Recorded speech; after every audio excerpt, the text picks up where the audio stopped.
ਸਤਿ ਸ਼੍ਰੀ ਅਕਾਲ ਜੀ। ਉਮੀਦ ਕਰਦਾ ਹਾਂ ਕਿ ਤੁਸੀਂ ਸਭ ਠੀਕ ਹੋਵੋਗੇ। ਅੱਜ ਅਸੀਂ ਇੰਡੀਅਨ ਪੋਲਿਟਿਕਸ ਦਾ ਇੱਕ ਟੌਪਿਕ ਇੰਡੀਅਨ ਫੈਡਰਲ ਸਿਸਟਮ ਲੈ ਕੇ ਆਏ ਹਾਂ। ਅੱਜ ਦੀ ਵੀਡੀਓ ਵਿੱਚ ਅਸੀਂ ਜਾਣਾਂਗੇ ਕਿ ਫੈਡਰਲ ਸਿਸਟਮ ਕਹਿੰਦੇ ਕਿਸ ਨੂੰ ਹਨ, ਇਹ ਕਿਵੇਂ ਹੋਂਦ ਵਿੱਚ ਆਇਆ, ਜੋ ਭਾਰਤ ਵਿੱਚ ਸੰਘਾਤਮਕ ਪ੍ਰਣਾਲੀ ਅਪਣਾਈ ਗਈ ਹੈ ਉਹਦੀਆਂ ਕੀ ਵਿਸ਼ੇਸ਼ਤਾਵਾਂ ਹਨ, ਇਕਾਤਮਿਕ ਪ੍ਰਣਾਲੀ ਦੀਆਂ ਕੀ ਵਿਸ਼ੇਸ਼ਤਾਵਾਂ ਹਨ। ਅਤੇ ਇਸ ਵੀਡੀਓ ਵਿੱਚ ਅਸੀਂ ਜਾਣਾਂਗੇ ਕਿ ਕੇਂਦਰ ਸਰਕਾਰ ਅਤੇ ਜੋ ਭਾਰਤ ਵਿੱਚ 28 ਰਾਜ ਅਤੇ 8 ਕੇਂਦਰ ਸ਼ਾਸਿਤ ਪ੍ਰਦੇਸ਼ ਹਨ ਉਹਨਾਂ ਦੇ ਵਿੱਚ ਕੀ ਸੰਬੰਧ ਹਨ। ਇਹ ਸੰਬੰਧਾਂ ਦੀ ਅਸੀਂ ਵਿਧਾਇਕ ਤੌਰ 'ਤੇ, ਪ੍ਰਸ਼ਾਸਨਿਕ ਤੌਰ 'ਤੇ ਅਤੇ ਫਾਈਨੈਂਸ਼ੀਅਲ ਵਿੱਤੀ ਤੌਰ 'ਤੇ ਸੰਬੰਧਾਂ 'ਤੇ ਚਰਚਾ ਕਰਾਂਗੇ। ਅੱਜ ਦੀ ਵੀਡੀਓ ਜੇਕਰ ਤੁਸੀਂ ਅਖੀਰ ਤੱਕ ਦੇਖ ਲੈਂਦੇ ਹੋ ਤਾਂ ਤੁਸੀਂ ਇੰਡੀਅਨ ਫੈਡਰਲ ਸਿਸਟਮ ਵਿੱਚੋਂ ਪ੍ਰੀਖਿਆ ਵਿੱਚ ਪੁੱਛੇ ਜਾਣ ਵਾਲੇ ਕਿਸੇ ਵੀ ਸਵਾਲ ਦਾ ਜਵਾਬ ਆਸਾਨੀ ਨਾਲ ਦੇ ਸਕਦੇ ਹੋ। ਆਓ ਸ਼ੁਰੂ ਕਰਦੇ ਹਾਂ ਅੱਜ ਦੀ ਵੀਡੀਓ। ਸਭ ਤੋਂ ਪਹਿਲਾਂ ਅਸੀਂ ਜਾਣਦੇ ਹਾਂ ਫੈਡਰਲ ਸ਼ਬਦ ਬਾਰੇ ਕਿ ਇਹ ਸ਼ਬਦ ਦੀ ਉਤਪਤੀ ਕਿਵੇਂ ਹੋਈ। ਜੋ ਫੈਡਰਲ ਸ਼ਬਦ ਹੈ ਇਸ ਦੀ ਉਤਪਤੀ ਹੋਈ ਹੈ ਅੰਗਰੇਜ਼ੀ ਸ਼ਬਦ ਦੇ ਫੈਡਰੇਸ਼ਨ ਤੋਂ। ਜੋ ਅੰਗਰੇਜ਼ੀ ਭਾਸ਼ਾ ਦਾ ਫੈਡਰੇਸ਼ਨ ਸ਼ਬਦ ਹੈ ਇਸ ਦੀ ਉਤਪਤੀ ਹੋਈ ਹੈ ਜੀ ਲਤੀਨੀ ਭਾਸ਼ਾ ਦੇ ਸ਼ਬਦ ਫੋਇਡਸ ਤੋਂ, ਜਿਸ ਦਾ ਅਰਥ ਹੁੰਦਾ ਹੈ ਟਰੀਟੀ ਜਾਂ ਐਗਰੀਮੈਂਟ। ਜਦੋਂ ਕੁਝ ਰਾਜ ਇੱਕ ਐਗਰੀਮੈਂਟ ਕਰਦੇ ਹਨ ਕਿ ਅਸੀਂ ਇਕੱਠੇ ਰੂਪ ਵਿੱਚ ਰਹਿਣਾ ਹੈ ਤਾਂ ਉਸ ਨੂੰ ਫੈਡਰੇਸ਼ਨ ਦੇ ਨਾਂ ਨਾਲ ਜਾਣਿਆ ਜਾਂਦਾ ਹੈ। ਉਦਾਹਰਨ ਦੇ ਤੌਰ 'ਤੇ ਅਮਰੀਕਾ ਵਿੱਚ 50 ਰਾਜ ਹਨ। ਇਹਨਾਂ 50 ਰਾਜਾਂ ਨੇ ਆਪਸ ਵਿੱਚ ਇੱਕ ਸਮਝੌਤਾ ਕੀਤਾ ਕਿ ਅਸੀਂ ਇੱਕ ਫੈਡਰੇਸ਼ਨ ਦੇ ਤੌਰ 'ਤੇ ਕੰਮ ਕਰਾਂਗੇ। ਆਮ ਤੌਰ 'ਤੇ ਸਰਕਾਰ ਦੇ ਦੋ ਰੂਪ ਪਾਏ ਜਾਂਦੇ ਹਨ ਜੀ। ਆਓ ਅਸੀਂ ਜਾਣਦੇ ਹਾਂ ਕਿ ਇਹ ਕੀ ਹਨ। ਜਿਸ ਵੀ ਦੇਸ਼ ਵਿੱਚ ਫੈਡਰਲ ਗੌਰਮੈਂਟ ਪਾਈ ਜਾਂਦੀ ਹੈ, ਭਾਵ ਸੰਘਾਤਮਕ ਸਰਕਾਰ ਪਾਈ ਜਾਂਦੀ ਹੈ, ਉਸ ਵਿੱਚ ਸਰਕਾਰ ਦੇ ਦੋ ਪੱਧਰ ਹੁੰਦੇ ਹਨ, ਇੱਕ ਕੇਂਦਰ ਦੇ ਤੌਰ 'ਤੇ, ਇੱਕ ਰਾਜ ਦੇ ਤੌਰ 'ਤੇ। ਅਤੇ ਕੇਂਦਰ ਅਤੇ ਰਾਜ ਵਿੱਚ ਸ਼ਕਤੀਆਂ ਦੀ ਵੰਡ ਕੀਤੀ ਹੁੰਦੀ ਹੈ ਅਤੇ ਦੋਨਾਂ ਵਿੱਚ ਵੱਖ-ਵੱਖ ਕਾਨੂੰਨ ਹੁੰਦੇ ਹਨ। ਉਸ ਦੇਸ਼ ਦਾ ਇੱਕ ਲਿਖਤੀ ਸੰਵਿਧਾਨ ਹੁੰਦਾ ਹੈ। ਨਿਆਂਪਾਲਿਕਾ ਸੁਤੰਤਰ ਹੁੰਦੀ ਹੈ। ਉਸ ਦੇਸ਼ ਵਿੱਚ ਦੋਹਰੀ ਨਾਗਰਿਕਤਾ ਹੁੰਦੀ ਹੈ, ਜਿਵੇਂ ਅਮਰੀਕਾ ਅਤੇ ਅਮਰੀਕਾ ਦੇ ਰਾਜਾਂ ਵਿੱਚ। ਜੇਕਰ ਕਿਸੇ ਦੇਸ਼ ਵਿੱਚ ਇਕਾਤਮਿਕ ਸਰਕਾਰ ਯੂਨਿਟਰੀ ਗੌਰਮੈਂਟ ਪਾਈ ਜਾਂਦੀ ਹੈ, ਉੱਥੇ ਕੇਂਦਰ ਸਰਕਾਰ ਮਜ਼ਬੂਤ ਹੁੰਦੀ ਹੈ। ਸ਼ਕਤੀਆਂ ਸਾਰੀਆਂ ਕੇਂਦਰ ਸਰਕਾਰ ਕੋਲ ਹੁੰਦੀਆਂ ਹਨ। ਸਾਰੇ ਦੇਸ਼ ਵਿੱਚ ਇੱਕ ਹੀ ਕਾਨੂੰਨ ਹੁੰਦਾ ਹੈ। ਦੇਸ਼ ਵਿੱਚ ਜੋ ਸੰਵਿਧਾਨ ਹੁੰਦਾ ਹੈ ਉਹ ਲਚਕੀਲਾ ਹੁੰਦਾ ਹੈ। ਇੰਟੀਗ੍ਰੇਟਡ ਨਿਆਂਪਾਲਿਕਾ ਪਾਈ ਜਾਂਦੀ ਹੈ। ਉਸ ਦੇਸ਼ ਵਿੱਚ ਇਕਹਿਰੀ ਨਾਗਰਿਕਤਾ ਹੁੰਦੀ ਹੈ।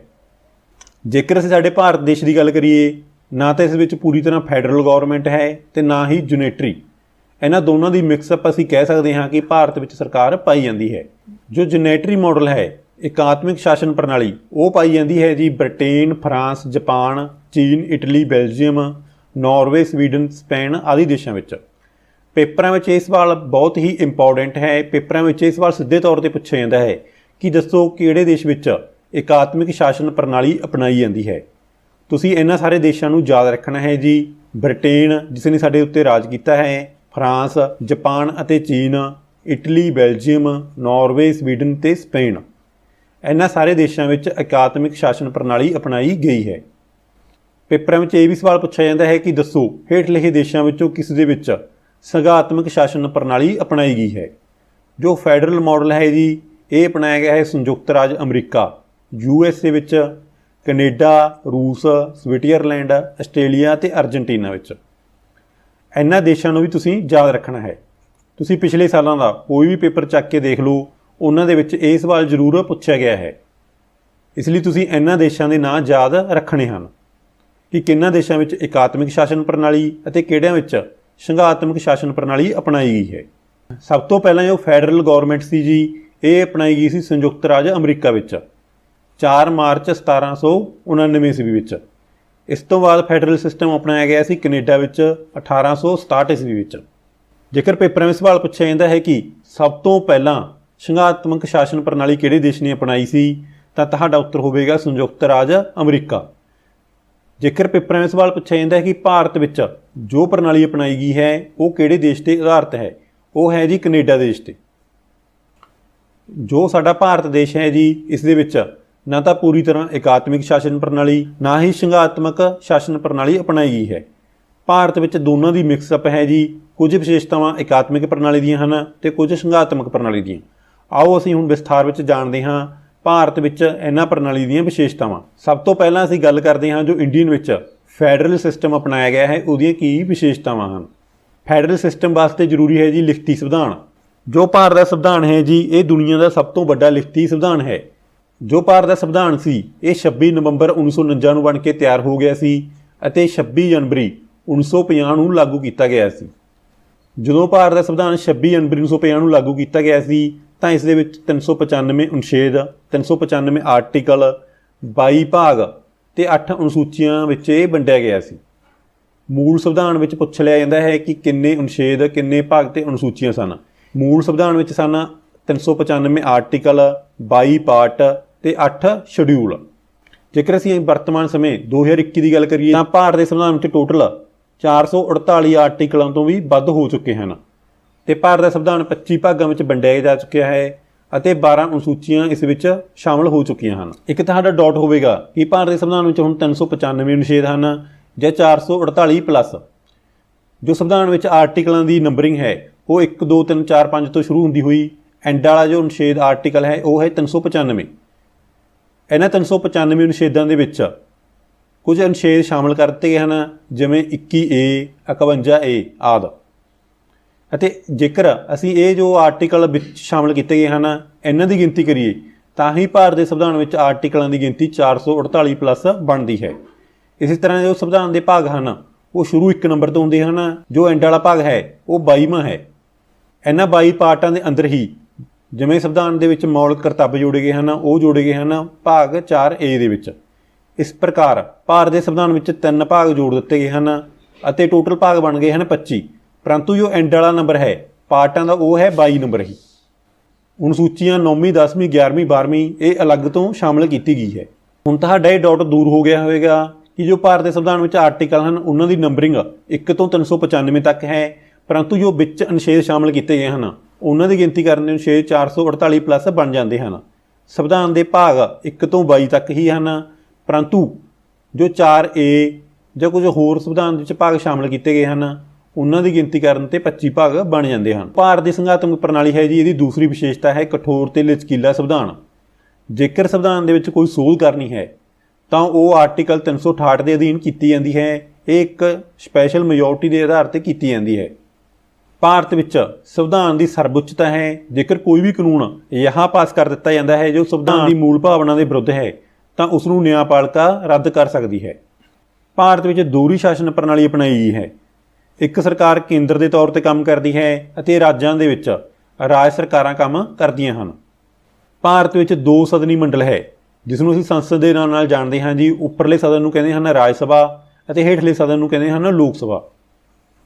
ਭਾਰਤ ਦੇ 28 ਰਾਜਾਂ ਅਤੇ 3 ਕੇਂਦਰ ਸ਼ਾਸਿਤ ਪ੍ਰਦੇਸ਼ਾਂ ਵਿੱਚ ਵਿਧਾਨ ਪਾਲਿਕਾ ਮੌਜੂਦ ਹੈ।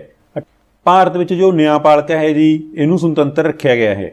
ਭਾਰਤ ਵਿੱਚ ਕੇਂਦਰ ਅਤੇ ਰਾਜ ਸਰਕਾਰਾਂ ਵਿੱਚ ਸ਼ਕਤੀਆਂ ਦੀ ਵੰਡ ਕੀਤੀ ਗਈ ਹੈ ਜੋ ਕਿ ਕੀਤੀ ਗਈ ਹੈ ਸੰਵਿਧਾਨ ਦੀ 7ਵੀਂ ਅਨੁਸੂਚੀ ਵਿੱਚ ਹੈ, ਜਿਸ ਬਾਰੇ ਅਸੀਂ ਅੱਗੇ ਵਿਸਥਾਰ ਰੂਪ ਵਿੱਚ ਜਾਣਾਂਗੇ। ਹੁਣ ਅਸੀਂ ਗੱਲ ਕਰਦੇ ਹਾਂ ਜੋ ਇੰਡੀਆ ਦੇ ਵਿੱਚ ਯੂਨਿਟਰੀ ਸਿਸਟਮ ਹੈ, ਭਾਵ ਇਕਾਤਮਿਕ ਸ਼ਾਸਨ ਪ੍ਰਣਾਲੀ ਸਰਕਾਰ ਕਦੇ ਕਦੇ ਭਾਰਤ ਵਿੱਚ ਬਣ ਜਾਂਦੀ ਹੈ, ਉਹਦੀਆਂ ਕੀ ਵਿਸ਼ੇਸ਼ਤਾਵਾਂ ਹਨ।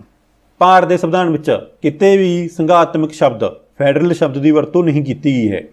ਜੋ ਭਾਰਤ ਦੇ ਸੰਵਿਧਾਨ ਦਾ ਆਰਟੀਕਲ ਨੰਬਰ 1 ਹੈ ਉਸ ਦੇ ਵਿੱਚ ਇੰਡੀਆ ਨੂੰ ਯੂਨੀਅਨ ਆਫ ਸਟੇਟ ਕਿਹਾ ਗਿਆ ਹੈ।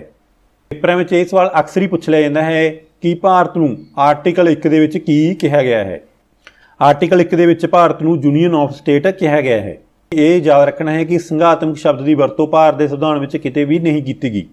ਜੋ ਭਾਰਤ ਵਿੱਚ ਸ਼ਕਤੀਆਂ ਦੀ ਵੰਡ 7ਵੀਂ ਅਨੁਸੂਚੀ ਵਿੱਚ ਕੀਤੀ ਗਈ ਹੈ ਉਹ ਕੇਂਦਰ ਦੇ ਹੱਕ ਵਿੱਚ ਜ਼ਿਆਦਾ ਹੈ। ਜੋ ਵਿਸ਼ਿਆਂ ਦੀ ਵੰਡ ਇਹਨਾਂ 7ਵੀਂ ਸੂਚੀ ਵਿੱਚ ਨਹੀਂ ਕੀਤੀ ਗਈ ਹੈ, ਜੋ ਵਿਸ਼ੇ ਬਾਕੀ ਬਚ ਗਏ ਹਨ ਉਹ ਸਾਰੇ ਕੇਂਦਰ ਸਰਕਾਰ ਨੂੰ ਦਿੱਤੇ ਗਏ ਹਨ। ਰਾਜਾਂ ਦੇ ਵਿੱਚ ਵੱਖਰੇ ਸੰਵਿਧਾਨ ਦੀ ਅਣਹੋਂਦ ਹੈ ਜੀ। ਭਾਰਤ ਵਿੱਚ ਸਿਰਫ ਇੱਕ ਹੀ ਸੰਵਿਧਾਨ ਹੈ। ਪਹਿਲਾਂ ਜੰਮੂ ਕਸ਼ਮੀਰ ਵਿੱਚ ਅਲੱਗ ਸੰਵਿਧਾਨ ਸੀ, ਪਰੰਤੂ 2019 ਵਿੱਚ ਧਾਰਾ 370 ਖਤਮ ਕਰਕੇ ਜੰਮੂ ਕਸ਼ਮੀਰ ਵਿੱਚ ਵੀ ਭਾਰਤ ਦਾ ਸੰਵਿਧਾਨ ਲਾਗੂ ਹੋ ਗਿਆ ਹੈ। ਭਾਰਤ ਵਿੱਚ ਅਕੈਰੀ ਨਾਗਰਿਕਤਾ ਹੈ, ਭਾਵੇਂ ਉਹ ਪੰਜਾਬ ਦਾ ਹੈ, ਹਰਿਆਣੇ ਦਾ ਹੈ। ਜੇਕਰ ਉਸਦੀ ਨਾਗਰਿਕਤਾ ਪੁੱਛੀ ਜਾਂਦੀ ਹੈ ਤਾਂ ਉਹ ਇੰਡੀਅਨ ਹੀ ਦੱਸੇਗਾ। ਭਾਰਤ ਵਿੱਚ ਅਕੈਰੀ ਸੰਗਠਿਤ ਨਿਆਂਪਾਲਿਕਾ ਹੈ ਜੀ। ਜੋ ਭਾਰਤ ਦੀ ਨਿਆਂਪਾਲਿਕਾ ਹੈ ਜੀ ਉਹ ਸੰਗਠਿਤ ਹੈ। ਸਭ ਤੋਂ ਉੱਪਰਲਾ ਕੋਰਟ ਹੈ ਸੁਪਰੀਮ ਕੋਰਟ, ਫਿਰ ਹਾਈ ਕੋਰਟ, ਫਿਰ ਡਿਸਟ੍ਰਿਕਟ ਕੋਰਟ। ਜੇਕਰ ਡਿਸਟ੍ਰਿਕਟ ਕੋਰਟ ਵਿੱਚ ਕੋਈ ਮੁਕੱਦਮੇ ਦਾ ਫੈਸਲਾ ਹੁੰਦਾ ਹੈ ਤਾਂ ਉਹ ਹਾਈ ਕੋਰਟ ਵਿੱਚ ਜਾ ਸਕਦਾ ਹੈ। ਜੇਕਰ ਹਾਈ ਕੋਰਟ ਦੇ ਫੈਸਲੇ ਨਾਲ ਸੰਤੁਸ਼ਟ ਨਹੀਂ ਤਾਂ ਉਹ ਸੁਪਰੀਮ ਕੋਰਟ ਵਿੱਚ ਜਾ ਸਕਦਾ ਹੈ। ਇਸ ਪ੍ਰਕਾਰ ਜੋ ਭਾਰਤ ਦੀ ਨਿਆਂਪਾਲਿਕਾ ਹੈ ਉਹ ਆਪਸ ਵਿੱਚ ਇੰਟੀਗ੍ਰੇਟਡ ਹੈ। ਕਾਲ ਦੀ ਸਥਿਤੀ ਵਿੱਚ ਜਦੋਂ ਭਾਰਤ ਵਿੱਚ ਨੈਸ਼ਨਲ ਐਮਰਜੈਂਸੀ ਲੱਗ ਜਾਂਦੀ ਹੈ ਤਾਂ ਭਾਰਤ ਸੰਘੀ ਢਾਂਚਾ ਇਕਾਤਮਿਕ ਪ੍ਰਣਾਲੀ ਵਿੱਚ ਬਦਲ ਜਾਂਦਾ ਹੈ। ਹਰੇਕ ਰਾਜ ਵਿੱਚ ਇੱਕ ਰਾਜਪਾਲ ਕੇਂਦਰ ਸਰਕਾਰ ਦੇ ਏਜੰਟ ਵਜੋਂ ਕੰਮ ਕਰਦਾ ਹੈ। ਜੋ ਸੰਵਿਧਾਨ ਵਿੱਚ ਸੋਧ ਕਰਨ ਦੀ ਸ਼ਕਤੀ ਹੈ ਉਹ ਸਿਰਫ ਸੈਂਟਰ ਸਰਕਾਰ ਕੋਲ ਹੈ। ਕੇਂਦਰ ਸਰਕਾਰ ਆਰਟੀਕਲ 368 ਦੇ ਅਧੀਨ ਸੰਵਿਧਾਨ ਵਿੱਚ ਸੋਧ ਕਰ ਸਕਦੀ ਹੈ, ਪਰੰਤੂ ਰਾਜ ਸਰਕਾਰ ਅਜਿਹਾ ਨਹੀਂ ਕਰ ਸਕਦੀ ਹੈ। ਜੋ ਆਲ ਇੰਡੀਆ ਸਰਵਿਸ ਭਾਰਤ ਵਿੱਚ ਹਨ ਇਹਨਾਂ ਦੀ ਨਿਯੁਕਤੀ ਸੈਂਟਰ ਸਰਕਾਰ ਦੁਆਰਾ ਕੀਤੀ ਜਾਂਦੀ ਹੈ ਅਤੇ ਸੈਂਟਰ ਸਰਕਾਰ ਦੁਆਰਾ ਹੀ ਵੱਖ-ਵੱਖ ਰਾਜਾਂ ਵਿੱਚ ਇਹਨਾਂ ਨੂੰ ਭੇਜਿਆ ਜਾਂਦਾ ਹੈ। ਜੋ ਰਾਜ ਹਨ ਉਹ ਕੇਂਦਰ ਸਰਕਾਰ ਉੱਪਰ ਗ੍ਰਾਂਟਾਂ ਲਈ ਨਿਰਭਰਤਾ ਕਰਦੇ ਹਨ। ਸੈਂਟਰ ਸਰਕਾਰ ਨੇ 1 ਜੁਲਾਈ 2017 ਨੂੰ GST ਵਸਤੂ ਅਤੇ ਸੇਵਾ ਕਰ ਸਾਰੇ ਇੰਡੀਆ ਵਿੱਚ ਲਗਾ ਦਿੱਤਾ ਹੈ। ਸੰਸਦ ਹੀ ਨਵੇਂ ਰਾਜਾਂ ਦਾ ਨਿਰਮਾਣ ਕਰ ਸਕਦੀ ਹੈ। ਇਸ ਪ੍ਰਕਾਰ ਤੁਸੀਂ ਦੇਖ ਸਕਦੇ ਹੋ ਕਿ ਭਾਰਤ ਵਿੱਚ ਬਹੁਤ ਸਾਰੀਆਂ ਵਿਸ਼ੇਸ਼ਤਾਵਾਂ ਏਕਾਤਮਿਕ ਪ੍ਰਣਾਲੀ ਦੀਆਂ ਹਨ ਅਤੇ ਬਹੁਤ ਸਾਰੀਆਂ ਵਿਸ਼ੇਸ਼ਤਾਵਾਂ ਸੰਘਾਤਮਕ ਸ਼ਾਸਨ ਪ੍ਰਣਾਲੀ ਦੀਆਂ। ਇਹ ਕੁਝ ਡੈਫੀਨੇਸ਼ਨ ਹਨ ਜੋ ਪੇਪਰਾਂ ਵਿੱਚ ਸਿੱਧੇ ਤੌਰ ਤੇ ਪੁੱਛ ਲਈਆਂ ਜਾਂਦੀਆਂ ਹਨ, ਤੁਸੀਂ ਇਹਨਾਂ ਨੂੰ ਯਾਦ ਰੱਖਣਾ ਹੈ। ਡਾਕਟਰ KC ਵਾਹੀਰ ਦੇ ਅਨੁਸਾਰ ਉਸਨੇ ਭਾਰਤ ਦੇ ਸੰਵਿਧਾਨ ਨੂੰ ਅਰਧ ਸੰਘਾਤਮਕ ਕਿਹਾ ਗਿਆ ਹੈ। ਕੁਆਸਟ ਫੈਡਰਲ ਗ੍ਰੈਂਡਵਿਨ ਆਸਟਨ ਨੇ ਭਾਰਤ ਦੀ ਸੰਘਾਤਮਕ ਪ੍ਰਣਾਲੀ ਨੂੰ ਸਹਿਕਾਰੀ ਜਾਂ ਸਹਿਯੋਗੀ ਸੰਘਾਤਮਕ ਪ੍ਰਬੰਧ ਕਿਹਾ ਗਿਆ ਹੈ। ਅੰਗਰੇਜ਼ੀ ਵਿੱਚ ਇਸ ਨੂੰ ਕਹਿੰਦੇ ਹਨ ਕੋਆਪਰੇਟਿਵ ਫੈਡਰਲਿਜ਼ਮ। ਮੌਰਿਸ ਜੌਨਸ ਨੇ ਸੌਦੇਬਾਜ਼ੀ ਵਾਲਾ ਸੰਘ ਅਤੇ DN ਬੈਨਰਜੀ ਨੇ ਕਿਹਾ ਹੈ ਭਾਰਤੀ ਸੰਵਿਧਾਨ ਰੂਪ ਵਿੱਚ ਸੰਘਾਤਮਕ ਹੈ ਪਰੰਤੂ ਭਾਵਨਾ ਵਿੱਚ ਇਕਾਤਮਕ। ਇਹ ਡੈਫੀਨੇਸ਼ਨਾਂ ਵੈਰੀ ਇੰਪੋਰਟੈਂਟ ਹਨ, ਇਹਨਾਂ ਨੂੰ ਤੁਸੀਂ ਯਾਦ ਕਰ ਲੈਣਾ ਹੈ ਜੀ। ਹੁਣ ਅਸੀਂ ਜਾਣਦੇ ਹਾਂ ਕੇਂਦਰ ਅਤੇ ਰਾਜ ਸਰਕਾਰ ਵਿੱਚ ਜੋ ਸੰਬੰਧ ਪਾਏ ਜਾਂਦੇ ਹਨ ਵਿਧਾਇਕ ਤੌਰ ਤੇ, ਪ੍ਰਸ਼ਾਸਨਿਕ ਤੌਰ ਤੇ ਅਤੇ ਵਿੱਤੀ ਤੌਰ ਤੇ। ਇਹਨਾਂ ਨੂੰ ਕੀ ਕਰਕੇ ਜਾਣਦੇ ਹਾਂ। ਸਭ ਤੋਂ ਪਹਿਲਾਂ ਅਸੀਂ ਗੱਲ ਕਰਦੇ ਹਾਂ ਜੀ ਲੈਜਿਸਲੇਟਿਵ ਰਿਲੇਸ਼ਨਸ਼ਿਪ ਭਾਵ ਵਿਧਾਇਕ ਰਿਲੇਸ਼ਨਸ਼ਿਪਾਂ ਬਾਰੇ। ਭਾਰਤ ਦੇ ਸੰਵਿਧਾਨ ਦੇ 11ਵੇਂ ਭਾਗ ਵਿੱਚ ਆਰਟੀਕਲ 245 ਤੋਂ ਲੈ ਕੇ 255 ਵਿੱਚ ਕੇਂਦਰ ਅਤੇ ਰਾਜ ਸਰਕਾਰਾਂ ਦੇ ਲੈਜਿਸਲੇਟਿਵ ਰਿਲੇਸ਼ਨਸ਼ਿਪ ਬਾਰੇ ਚਰਚਾ ਕੀਤੀ ਗਈ ਹੈ। ਇਹਨਾਂ ਵਿਧਾਇਕ ਸੰਬੰਧਾਂ ਨੂੰ ਵਿਸਥਾਰਪੂਰਵਕ ਭਾਰਤ ਦੇ ਸੰਵਿਧਾਨ ਦੀ 7ਵੀਂ ਅਨੁਸੂਚੀ ਵਿੱਚ ਦਿੱਤਾ ਗਿਆ ਹੈ। ਇਸ ਵਿੱਚ 3 ਲਿਸਟਾਂ ਬਣਾਈਆਂ ਗਈਆਂ ਹਨ ਜੀ, ਲਿਸਟ ਨੰਬਰ 1, 2 ਅਤੇ 3। ਪਹਿਲੀ ਲਿਸਟ ਦਾ ਨਾਂ ਹੈ ਯੂਨੀਅਨ ਲਿਸਟ, ਦੂਸਰੀ ਹੈ ਸਟੇਟ ਲਿਸਟ, ਤੀਜੀ ਦਾ ਹੈ ਕੌਨਕਰੈਂਟ ਲਿਸਟ। ਪੰਜਾਬੀ ਵਿੱਚ ਜੇਕਰ ਅਸੀਂ ਗੱਲ ਕਰੀਏ ਤਾਂ ਇਹਦਾ ਨਾਂ ਹੈ ਸੰਘੀ ਸੂਚੀ, ਦੂਸਰੀ ਰਾਜ ਸੂਚੀ, ਤੀਸਰੀ ਸਮਵਰਤੀ ਸੂਚੀ। ਸੰਵਿਧਾਨ ਜਦੋਂ ਲਾਗੂ ਹੋਇਆ ਸੀ ਤਾਂ ਇਸ ਦੇ ਵਿੱਚ 97 ਵਿਸ਼ੇ ਸ਼ਾਮਲ ਸਨ ਪਰੰਤੂ ਹੁਣ ਇਸ ਵਿੱਚ 100 ਵਿਸ਼ੇ ਹੋ ਚੁੱਕੇ ਹਨ। ਜੋ ਯੂਨੀਅਨ ਲਿਸਟ ਹੈ ਇਸ ਦੇ ਵਿੱਚ ਸ਼ਾਮਲ ਹਨ ਜੀ ਵਿਦੇਸ਼ੀ ਮਾਮਲੇ, ਸੁਰੱਖਿਆ ਨਾਲ ਸੰਬੰਧਿਤ ਸੰਚਾਰ ਅਤੇ ਬੈਂਕਿੰਗ। ਜੋ ਯੂਨੀਅਨ ਲਿਸਟ ਵਿੱਚ ਜੀ 100 ਵਿਸ਼ੇ ਸ਼ਾਮਲ ਕੀਤੇ ਗਏ ਹਨ ਉਹਨਾਂ 'ਤੇ ਕਾਨੂੰਨ ਬਣਾਉਣ ਦਾ ਅਧਿਕਾਰ ਸਿਰਫ ਕੇਂਦਰ ਸਰਕਾਰ ਕੋਲ ਹੈ। ਉਹਨਾਂ ਉੱਪਰ ਸਿਰਫ ਭਾਰਤ ਦੀ ਸੰਸਦ ਹੀ ਕਾਨੂੰਨ ਬਣਾ ਸਕਦੀ ਹੈ। ਦੂਸਰੀ ਸੂਚੀ ਜਿਸ ਦਾ ਨਾਂ ਹੈ ਜੀ ਸਟੇਟ ਲਿਸਟ, ਰਾਜ ਸੂਚੀ। ਸ਼ੁਰੂ ਵਿੱਚ ਇਸ ਵਿੱਚ ਸਨ 66 ਵਿਸ਼ੇ ਪਰੰਤੂ ਇਸ ਵਿੱਚ ਘਟਾ ਕੇ ਹੁਣ 59 ਵਿਸ਼ੇ ਕਰ ਦਿੱਤੇ ਗਏ ਹਨ। ਇਸ ਵਿੱਚ ਸ਼ਾਮਲ ਹਨ ਜਿਵੇਂ ਜੀ ਪੁਲਿਸ ਪ੍ਰਬੰਧ, ਖੇਤੀਬਾੜੀ, ਜਨਤਕ ਸਿਹਤ ਅਤੇ ਸਫਾਈ। ਜੋ ਰਾਜ ਲਿਸਟ ਹੈ ਇਸ ਦੇ ਉੱਪਰ ਰਾਜ ਸਰਕਾਰ ਕਾਨੂੰਨ ਬਣਾ ਸਕਦੀ ਹੈ। ਜੋ ਤੀਸਰੀ ਲਿਸਟ ਹੈ ਜੀ ਇਸ ਦੇ ਵਿੱਚ ਪਹਿਲਾਂ 47 ਵਿਸ਼ੇ ਸਨ, ਹੁਣ ਹੋ ਚੁੱਕੇ ਹਨ 52 ਵਿਸ਼ੇ। ਇਸ ਦਾ ਨਾਂ ਹੈ ਕੌਨਕਰੈਂਟ ਲਿਸਟ, ਸਮਵਰਤੀ ਸੂਚੀ। ਇਸ ਲਿਸਟ ਵਿੱਚ ਜੋ ਸ਼ਾਮਲ ਵਿਸ਼ੇ ਹਨ 52, ਇਸ ਉੱਤੇ ਰਾਜ ਸਰਕਾਰ ਅਤੇ ਕੇਂਦਰ ਸਰਕਾਰ ਦੋਵੇਂ ਕਾਨੂੰਨ ਬਣਾ ਸਕਦੀਆਂ ਹਨ। ਜੋ ਵਿਸ਼ੇ ਇਹਨਾਂ ਲਿਸਟਾਂ ਵਿੱਚ ਸ਼ਾਮਲ ਨਹੀਂ ਹਨ ਜੀ ਉਹਨਾਂ ਨੂੰ ਕਿਹਾ ਜਾਂਦਾ ਹੈ ਰੈਜੀਡਰੀ ਸਬਜੈਕਟ। ਜੋ ਭਾਰਤ ਵਿੱਚ ਇਹ ਸਬਜੈਕਟ ਹਨ ਜੀ ਇਹ ਕੇਂਦਰ ਸਰਕਾਰ ਨੂੰ ਦਿੱਤੇ ਗਏ ਹਨ। ਕੈਨੇਡਾ ਦੇ ਵਿੱਚ ਵੀ ਜੋ ਬਾਕੀ ਵਿਸ਼ੇ ਬਚੇ ਹਨ ਉਹ ਕੇਂਦਰ ਸਰਕਾਰ ਨੂੰ ਦਿੱਤੇ ਗਏ ਹਨ ਅਤੇ ਅਮਰੀਕਾ ਵਿੱਚ ਜੋ ਸ਼ਕਤੀਆਂ ਬਚੀਆਂ ਹਨ ਉਹ ਦਿੱਤੀਆਂ ਗਈਆਂ ਹਨ ਰਾਜਾਂ ਨੂੰ। ਭਾਰਤ ਵਿੱਚ ਕੈਨੇਡਾ ਦੇ ਮਾਡਲ ਨੂੰ ਅਪਣਾਇਆ ਗਿਆ ਹੈ। ਜੋ ਭਾਰਤ ਦੀ ਕੇਂਦਰ ਸਰਕਾਰ ਹੈ ਕੁਝ ਖਾਸ ਸਥਿਤੀਆਂ ਵਿੱਚ ਰਾਜ ਸੂਚੀ ਵਿੱਚ ਸ਼ਾਮਲ ਵਿਸ਼ਿਆਂ ਉੱਤੇ ਵੀ ਕਾਨੂੰਨ ਬਣਾ ਸਕਦੀ ਹੈ। ਆਓ ਅਸੀਂ ਜਾਣਦੇ ਹਾਂ ਜੀ ਉਹ ਕਿਹੜੀਆਂ ਸਥਿਤੀਆਂ ਹਨ ਜਦੋਂ ਰਾਜ ਸੂਚੀ ਵਿੱਚ ਸ਼ਾਮਲ ਵਿਸ਼ਿਆਂ 59 ਵਿਸ਼ਿਆਂ 'ਤੇ ਕੇਂਦਰ ਸਰਕਾਰ ਕਾਨੂੰਨ ਬਣਾ ਸਕਦੀ ਹੈ। ਜੇਕਰ ਰਾਜ ਸਭਾ ਵਿੱਚ ਹਾਇਰ ਅਤੇ ਵੋਟ ਦੇਣ ਵਾਲੇ ਮੈਂਬਰਾਂ ਦੁਆਰਾ 2/3 ਬਹੁਮਤ ਨਾਲ ਇਹ ਮਤਾ ਪਾਸ ਕਰ ਦਿੱਤਾ ਜਾਵੇ ਕਿ ਇਸ ਵਿਸ਼ੇ 'ਤੇ ਕੇਂਦਰ ਸਰਕਾਰ ਕਾਨੂੰਨ ਬਣਾਵੇ ਤਾਂ ਆਰਟੀਕਲ 249 ਦੇ ਅਧੀਨ ਕੇਂਦਰ ਸਰਕਾਰ ਕੋਲ ਇਹ ਸ਼ਕਤੀ ਹੈ ਕਿ ਉਹ ਰਾਜ ਸੂਚੀ ਵਿੱਚ ਸ਼ਾਮਲ 59 ਵਿਸ਼ਿਆਂ 'ਤੇ ਵੀ ਕਾਨੂੰਨ ਬਣਾ ਸਕਦੀ ਹੈ। ਜੇਕਰ 2 ਜਾਂ 2 ਤੋਂ ਵੱਧ ਰਾਜ ਕੇਂਦਰ ਸਰਕਾਰ ਨੂੰ ਇਹ ਮੰਗ ਕਰਦੇ ਹਨ ਕਿ ਇਸ ਵਿਸ਼ੇ ਉੱਤੇ ਕਾਨੂੰਨ ਬਣਾਇਆ ਜਾਵੇ ਤਾਂ ਸੈਂਟਰ ਸਰਕਾਰ ਇੰਡੀਅਨ ਪਾਰਲੀਮੈਂਟ 252 ਆਰਟੀਕਲ ਦੀ ਵਰਤੋਂ ਕਰਦੇ ਹੋਏ ਰਾਜ ਸਰਕਾਰ ਲਈ ਕਾਨੂੰਨ ਬਣਾ ਸਕਦੀ ਹੈ। ਇਹ ਕਾਨੂੰਨ ਜੋ ਰਾਜਾਂ ਨੇ ਮੰਗ ਕੀਤੀ ਸੀ ਉਹਨਾਂ ਉੱਤੇ ਹੀ ਲਾਗੂ ਹੋਣਗੇ। ਕੇਂਦਰ ਸਰਕਾਰ ਰਾਜ ਸੂਚੀ ਵਿਚਲੀ ਲਿਸਟ 'ਤੇ ਕਾਨੂੰਨ ਬਣਾ ਸਕਦੀ ਹੈ ਜੇਕਰ ਉਹ ਸਮਝਦੀ ਹੈ ਕਿ ਇਹ ਵਿਸ਼ਾ ਰਾਸ਼ਟਰੀ ਮਹੱਤਤਾ ਵਾਲਾ ਹੈ ਜਾਂ ਕਿਸੇ ਅੰਤਰਰਾਸ਼ਟਰੀ ਕਾਨੂੰਨ ਨੂੰ ਲਾਗੂ ਕਰਨਾ ਹੈ। ਕੇਂਦਰ ਸਰਕਾਰ ਦੁਆਰਾ ਬਣਾਇਆ ਗਿਆ ਕਾਨੂੰਨ ਰਾਜ ਸਰਕਾਰ ਤੋਂ ਉੱਪਰ ਹੁੰਦਾ ਹੈ। ਜੇਕਰ ਕੋਈ ਰਾਜ ਸਰਕਾਰ ਅਤੇ ਕੇਂਦਰ ਸਰਕਾਰ ਦੋਵੇਂ ਕਾਨੂੰਨ ਬਣਾਉਂਦੀਆਂ ਹਨ ਤਾਂ ਕੇਂਦਰ ਸਰਕਾਰ ਦੁਆਰਾ ਬਣਾਇਆ ਗਿਆ ਕਾਨੂੰਨ ਹੀ ਸਭ ਤੋਂ ਉੱਤਮ ਮੰਨਿਆ ਜਾਵੇਗਾ। ਇਹਦੀ ਵਿਵਸਥਾ ਕੀਤੀ ਗਈ ਹੈ ਭਾਰਤ ਦੇ ਸੰਵਿਧਾਨ ਦੇ ਆਰਟੀਕਲ 254 ਵਿੱਚ। ਭਾਰਤ ਦੇ ਸੰਵਿਧਾਨ ਦੇ ਆਰਟੀਕਲ 262 ਵਿੱਚ ਕਿਹਾ ਗਿਆ ਹੈ ਜੇਕਰ ਦੋ ਰਾਜਾਂ ਵਿੱਚ ਪਾਣੀ ਨੂੰ ਲੈ ਕੇ ਝਗੜਾ ਹੈ ਤਾਂ ਉਹਨੂੰ ਨਿਪਟਾਉਣ ਲਈ ਕੇਂਦਰ ਸਰਕਾਰ ਇੱਕ ਕਾਨੂੰਨ ਬਣਾ ਸਕਦੀ ਹੈ।